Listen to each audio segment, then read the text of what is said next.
എല്ലാവർക്കും good morning. എല്ലാവർക്കും നല്ലൊരു പ്രഭാതം ആശംസിക്കുന്നു. അപ്പം ഇന്ന് രാവിലെ കുറച്ച് ക്ലീനിങ് ഒക്കെ നടത്താമെന്ന് കരുതി. അടുക്കളയിൽ ഡ്രൈ ഡേ ആയിട്ട് ആചരിക്കുകയാണേ. അപ്പം എല്ലാവർക്കും സുഖമാണല്ലോ. രാവിലത്തെ കാപ്പിയൊക്കെ കഴിച്ചോ? എല്ലാവരും സുഖമായിട്ടിരിക്കുന്നു വിശ്വസിക്കുന്നു.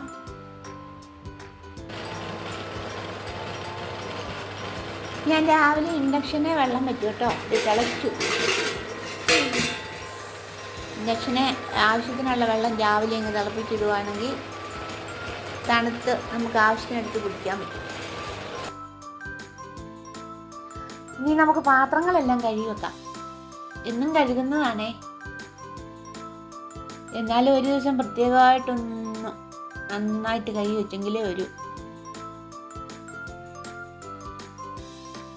വൃത്തിയാവുള്ളൂ.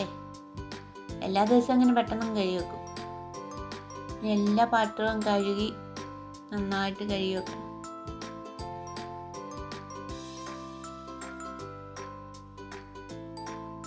നമ്മുടെ ഒരു പ്രധാന പണിയാണല്ലോ പാത്രം കഴുകൽ. എല്ലാ ദിവസവും ഒരു ആവർത്തന വിരസതയും ഇല്ലാതെ ചെയ്യുന്ന ഒരു ജോലിയാണല്ലേ പാത്രം കഴുകൽ. കഴിക്കുന്ന പാത്രവും അല്ലാത്ത പാത്രവും നമ്മളിന്നിങ്ങനെ കഴിക്കൊണ്ടിരിക്കും.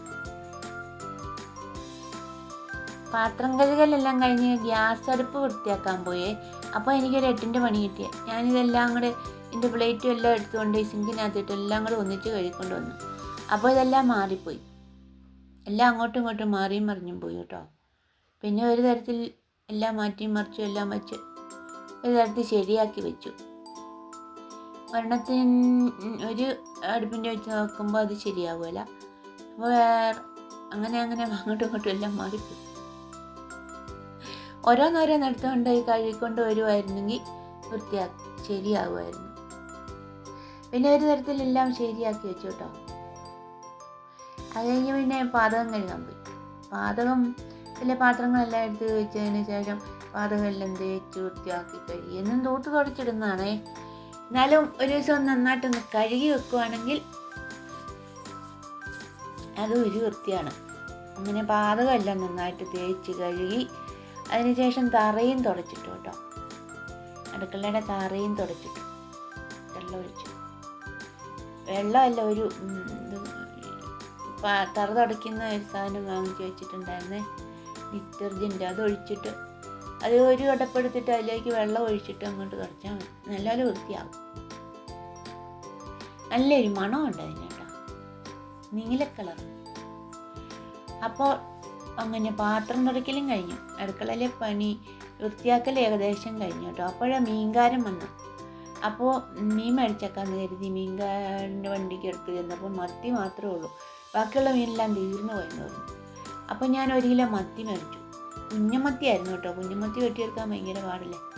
ഞാൻ അതുകൊണ്ടൊന്ന് വെള്ളത്തിലിട്ടു, കുറേ ഉപ്പുകല്ലും ഇട്ട് വെച്ചിരുന്നു. അതുകൊണ്ട് ഒത്തിരി എളുപ്പമുണ്ട് ചെതുമ്പൽ കളയാനായിട്ട്. അങ്ങനെ വെക്കുവാണെങ്കിൽ ചെതുമ്പൽ കളയാൻ എളുപ്പമുണ്ടേ. നമ്മൾ മീൻ മേടിച്ചോണ്ട് ഫ്രിഡ്ജ് വെക്കുവാണെങ്കിൽ ചെതുമ്പൽ കളയാൻ ഭയങ്കര ബുദ്ധിമുട്ടാണ്. പണ്ടൊക്കെ അങ്ങനെയായിരുന്നു. മീൻ മേടിച്ചോണ്ട് വെള്ളം ഒഴിച്ച് ഉപ്പുകല്ലും ഇട്ട് വെക്കും. അയ്യും വെട്ടാൻ നല്ല എളുപ്പമുണ്ട്. ചെതുമ്പൽ നന്നായിട്ട് ഇളകിപ്പോരും. ഇതങ്ങനെ ചെയ്തുകൊണ്ട് ഇളകി വരുന്നുണ്ട് കേട്ടോ. അന്ന് ഫ്രിഡ്ജില്ലായിരുന്നു കേട്ടോ. ഫ്രിഡ്ജ് വെച്ച് കഴിഞ്ഞാൽ തണുത്തിരിക്കുന്നതുകൊണ്ട് ചെതുമ്പലൊക്കെ എടുക്കാൻ ഭയങ്കര ബുദ്ധിമുട്ട്. അതുകൊണ്ട് വെട്ടാൻ എളുപ്പമുണ്ടായി. എന്നാലും 1 കിലോ കുഞ്ഞമത്തിയല്ലേ വെട്ടിയെടുത്ത്. അങ്ങനെ മത്തിയെല്ലാം വെട്ടിയെടുത്ത് കുറേ എടുത്ത് വറുത്ത് കേട്ടോ. ഞാൻ ചോരൻ വെക്കാൻ വേണ്ടി തീയ വെച്ചിട്ടുണ്ടായിരുന്നേ ഇടയ്ക്ക്. അപ്പോൾ ചേട്ടൻ്റെ വറുക്കം ഉണക്കമീനും വറുത്തു. അങ്ങനെ അടുക്കളയിലെ പണികളെല്ലാം ചെയ്ത് ചോറൂണും കഴിഞ്ഞു. ഉച്ച കഴിഞ്ഞ് ഞാൻ പറമ്പിൽ കുറച്ച് ചെത്താൻ പോയി. ചേട്ടൻ എപ്പോഴും പറയും നീ വ്യായാമം ചെയ്യണമെന്ന് എന്നോട് പറയും, പറമ്പിൽ ചെത്തുമൊക്കെ ചെയ്യണമെന്ന്. അപ്പോൾ ഞാൻ എന്നാൽ ചെത്തിയേക്കാന്ന് കരുതിക്കൊണ്ട് തുമ്പായി എടുത്ത് പറമ്പ് ചെത്താനായിട്ട് ഉച്ച കഴിഞ്ഞ് പോയി കേട്ടോ. അപ്പോൾ ചേട്ടൻ അത് ഒരു വീഡിയോയും പിടിച്ചു. ഞാനത് ഈ വീഡിയോയിൽ ഉൾപ്പെടുത്തിയിട്ടുണ്ട്. അപ്പോൾ ഇന്നത്തെ പണികളെല്ലാം തീർന്ന് ഇനി പ്രാർത്ഥനയുണ്ട്. പ്രാർത്ഥനയ്ക്ക് അടുത്ത വീട്ടിലാണ് പ്രാർത്ഥന കൂട്ടായ്മയിൽ പ്രാർത്ഥനയാണ്. ഇനി പോകുമ്പോൾ അന്നുണ്ട് ബൈബിളുണ്ട്. അപ്പോൾ ഇന്നത്തെ വീഡിയോ ഇത്രയേ ഉള്ളേ. അപ്പോൾ അപ്പോൾ എല്ലാവരും എൻ്റെ യൂട്യൂബ് ചാനൽ സബ്സ്ക്രൈബ് ചെയ്ത് സപ്പോർട്ട് ചെയ്യണേ. അതുപോലെ വീഡിയോകളൊക്കെ ലൈക്ക് ചെയ്യണം, നല്ല അഭിപ്രായങ്ങൾ ഇടണം. അപ്പം അടുത്തൊരു വീഡിയോ നമുക്ക് കാണാം. അതുവരെ എല്ലാവർക്കും ബൈ.